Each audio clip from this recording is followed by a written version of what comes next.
What's up, YouTube world? It's your boy J Dub, the #1 commenter on YouTube, and I'm back with another review. For those who are new to my channel, it's J Dub. What I do is a light review of any episode and go over the points that stuck out. I don't do every scene, but if I forget something or you want to add something, please get down in them comments and let's comment together. As you know, as the #1 commenter, I love interacting and getting in the comments with my subscribers and just have a good time sharing point of view. So let's get right into it. We're doing a put a ring on it as season 2 episode 8, and it's the vision of marriage episode, but sabotage. So we revisit Darien and Kai on their closure date from the previous episode, and in the confessional, Kai reveals that after their 4th date that her and Darien slept together. And this closure date was a very different Darien present. More so when he's with Kai, he's always engaged in the conversation, looking with the passionate eyes, and just, he's so into it. But now he gives her that energy that he gives Alexia at home when he's almost like trying to avoid. He's looking down on the floor, he's squinting his eyes and holding his hands up, and just being extra and just giving all kind of cues that he don't really want to talk, or it's difficult for him to talk.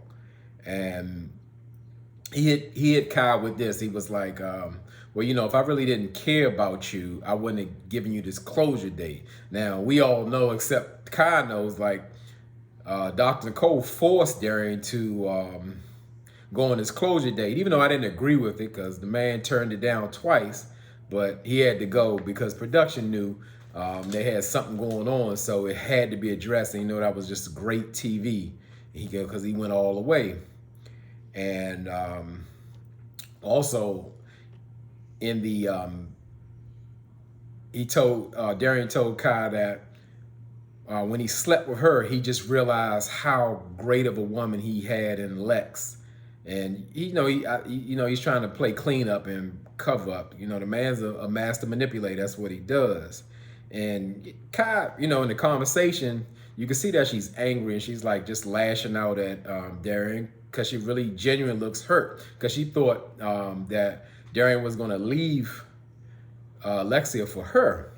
But she makes it known, she had a couple of little secrets about the infamous condo, and she stated that Darien and his boys called the condo the dollhouse, which leads me to believe that that's the spot to bring women, whether it's Darien or his boys or whatever the case may be.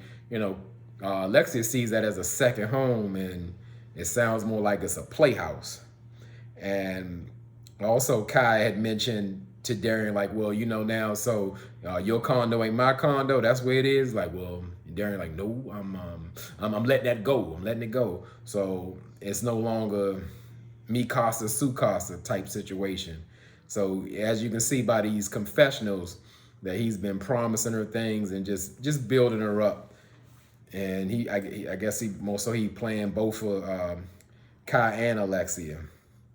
So really, Kai feels like she's got the closure that she needs throughout, and she was hurt because she thought that Darien really wanted her. So she gives Darien a high five, even holds his hand, and lets him know that she wishes nothing but love for him and Alexia and want the best for them. And Darien's like, no, I don't really believe you. And she's like, well, you really believe me? You should, because I'm looking in your eyes to let you know that I'm serious. And so Kai gets up and walks away. And what made me laugh is when Darien, he caught himself because he almost like looked when he saw them little shorts walk past. I thought that part was hilarious. And so we go to Laronda. She's having her second date with Derek. And I say it again and again, I just didn't see that genuine connection that Laronda is, talking about, that she's so intrigued by Derek. To me, it seemed more like a professional interview. And pretty much half of the date, they were referring to Laronda and Sean's relationship. So I didn't see the connection. Now, Derek was like shooting a shot, flirting with Laronda, telling how beautiful her eyes were, and she blinking and all that. And Derek also said, it was we should just go ahead and write to the courthouse. And Laronda playing back with him like, well, it's right around the corner, so don't just be saying that now. And I would just think like Laronda, if there is some attraction, it's just that Derek is not Sean. He gives up a grown man, a mature energy that like a guy who knows what he wants, and Sean lacks all of that. So we go to see Jessica and Eric, and they're working on their marriage assignment as well.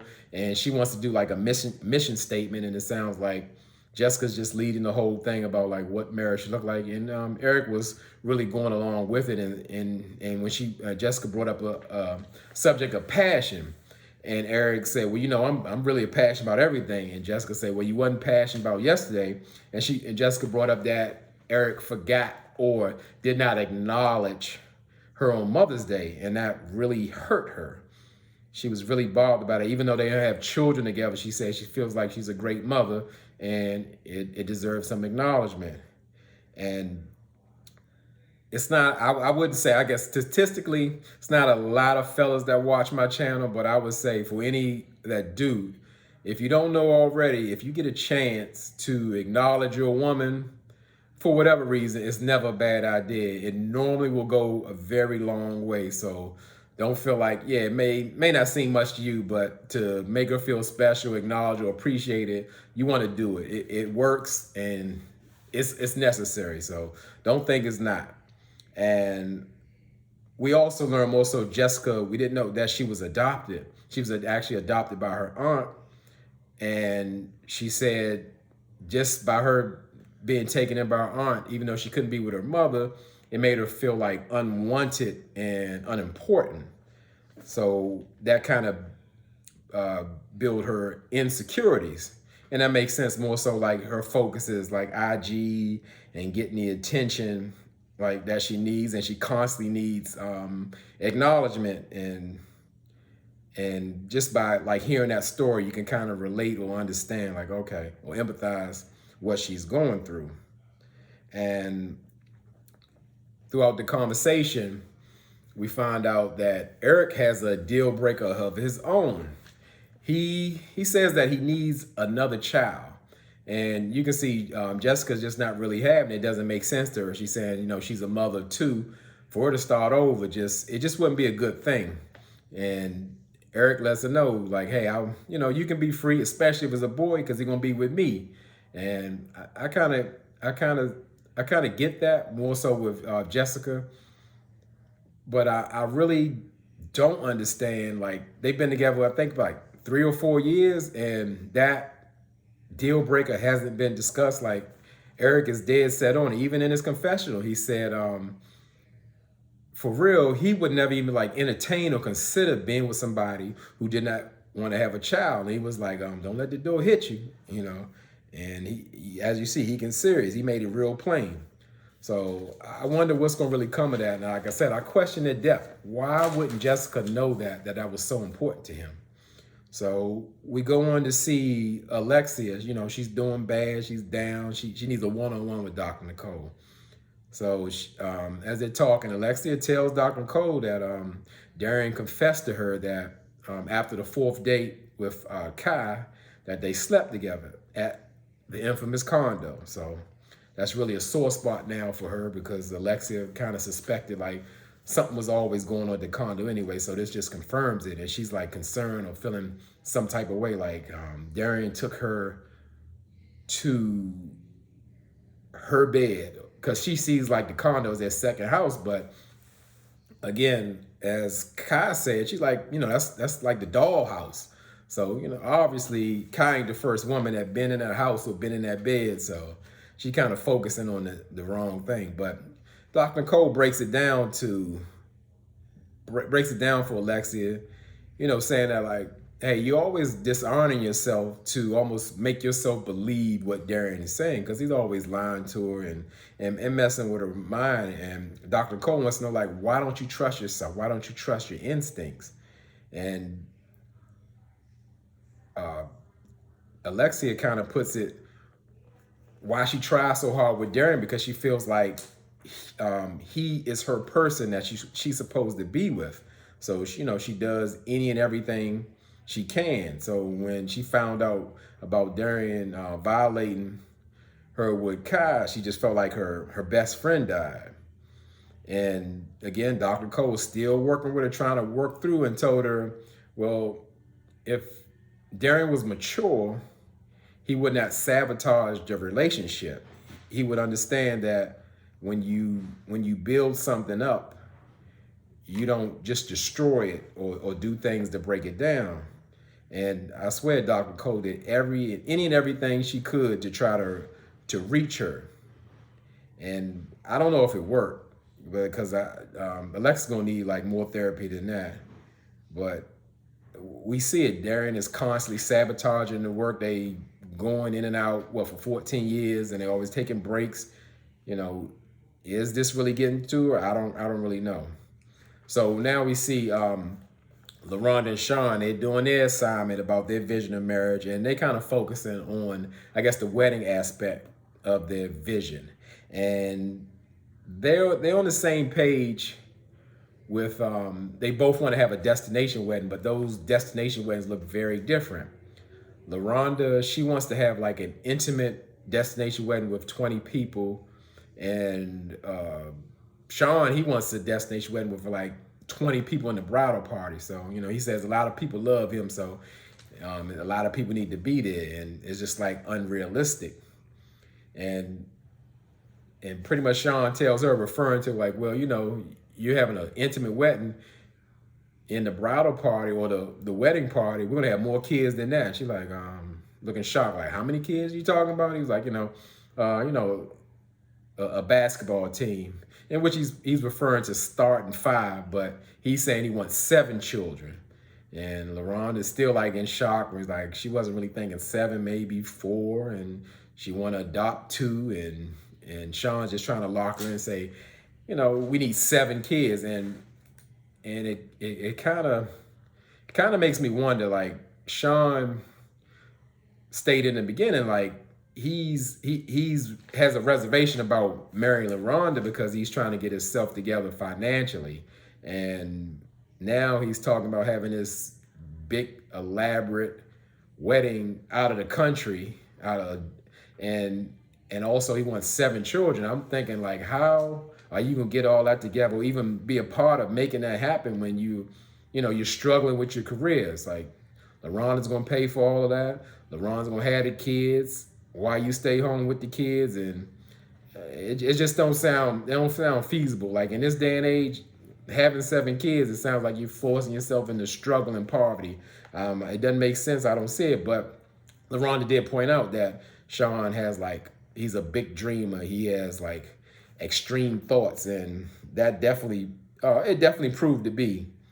So his imagination is definitely running wild. So, you know, we'll see what that turns out like. It sounds like an unachievable goal, but hey, maybe that's the point, to really never get there. So we see Jessica and Sean, they're going out on their 3rd date, and they're going to the iFly place where they're doing almost like skydiving in an air tunnel. And it did look pretty fun. Looked like they were enjoying themselves, laughing and, you know, doing a little skydiving thing, and it looked like they're having a good time. So, but it kind of something that kind of got my spirit a little bit. It didn't bother me that much, just a little bit. It was almost like I was being tricked. I looked at Jessica's face, and I was like, wow, something wrong. Something looked different, way different about it. But I know it's, I guess, like, she didn't have makeup on. She looked like a totally different person, and I was just shocked. So, you know, if y'all got some thoughts or comments on that, or shocked, or perhaps was taken aback by that, drop down in the comments. Let me know what you think, because I just didn't expect that. It just came out of nowhere. It just looked like just something totally different. And but I can still tell, like, Jessica, she's not like really into Sean. He's still doing his corny lines and his little innuendos. I just don't see it for her. I couldn't possibly see her going out on another date with him, because to me, it's not really there. But Sean said, you know, this is the best date he's ever had in his life. I was like, wow, that was really a stretch, but, you know, we only go with what he said. So now we see Alexia and Darien, and they get a private session with Dr. Nicole as a couple. So Dr. Cole wants to know what's going on how they doing? And Darien lets Dr. Cole know that Lex is not talking to him, and that he was going to tell Lex about what happened with him and Kai, but he needed to get her all the way on his side. That's how he said it. And, you know, I was surprised he said it, because it was just like he was just laying his plan out. And in just so many words, he wanted to make Alexia feel good and solid about the relationship, and then tell her at some point. And I mean, it sounded like his plan was going to work if Kai didn't reveal that, because even Alexia was saying, like, we had 15 good days, and she was just in bliss and everything was right, and then she got hit with this, and it just like, again, her best friend died, and she going through it. But I said that Darien, when I say he's a true manipulator, and for once, or maybe even twice, because I think we fell for it before, Alexia seems like, she's making sense of the situation of Darien cheating on her with Kai. And Dr. Nicole made it a point to let Lex know that, hey, even though Darien cheated, that's not like the bulk of your problems. Like, y'all have deep-rooted problems. Y'all have multiple problems. And she's just trying to reach Alexia and just let her know, like, this man means you no good. And is it good for you? Is it working for you? Like, she almost want to tell her, leave, girl, but that's not what she do. And she was just trying to lead her to it. But again, I don't know if she really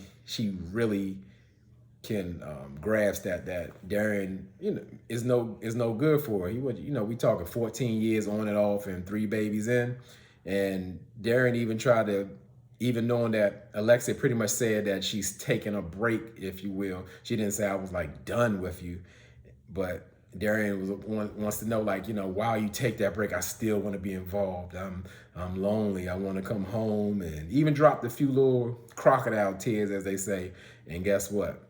After all that damage Darien did, Alexia wiping the man tears, but I'm like it's all about him, and that's how it's been. So we can see that's why she keep going back, so she don't matter, or she see herself as mattering. Now we see all the couples get together with Dr. Nicole, with the exception of Darien.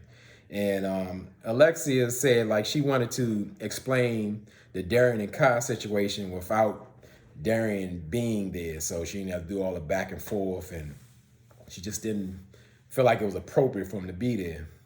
But this one, we finally hear her just say it out loud, like she doesn't want to continue with Darien. That's the closest we can get.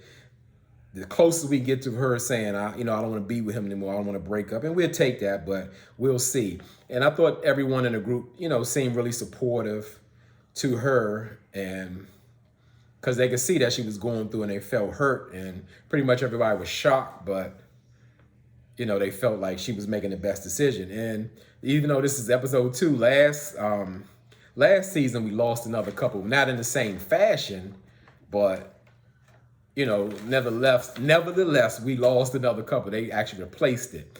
But I think it's kind of too late in the season to replace them with another couple.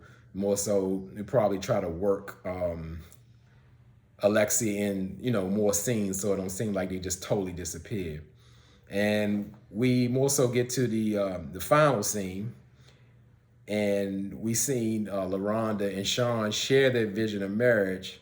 And again, he mentioned that he wanted, a basketball team, and they really went on their views of divorce, and just saying how they were really different, because that was really a part of the assignment, to go into comparing your vision of marriage, what matches, what doesn't. And of course, they just went over with everything that was going on. Jessica and Eric did the same thing of saying, they brought up that hot spot about Eric not acknowledging Jessica on Mother's Day, and she was really hurt by that. And again, he almost seemed like, is it really that serious? But he knows he messed up because he could tell he really hurt her, but it also brought up that as well. He wanted more children. And I guess the assignment worked to show what they agreed on and what they didn't. And from there, it just went on to the next one and the next episode. And we saw that it looks like Laronda actually took another date with Derek. I don't know why. And I mean, I'm just glad to see that Alexia got away from Darien, but I kind of re-explains to the group of what happened. So I really want to see how that goes, or are they going to bring Darien back in another way with Kyle or anything else? Because, you know, they like to stir up that drama. So, you know, we're going to see what it brings. I'm still excited, even though I guess the stars of the show are not going to be on it together. We talking about Darien and Alexia, but it should be still some good episodes, because it's coming to an end and we're gonna find out who really gonna put a ring on it. So as I say, with everybody, I appreciate y'all rocking with me, hanging in with me. I appreciate the support. Y'all could be anywhere in this YouTube world, but you're here with me. I really appreciate that, and I mean it.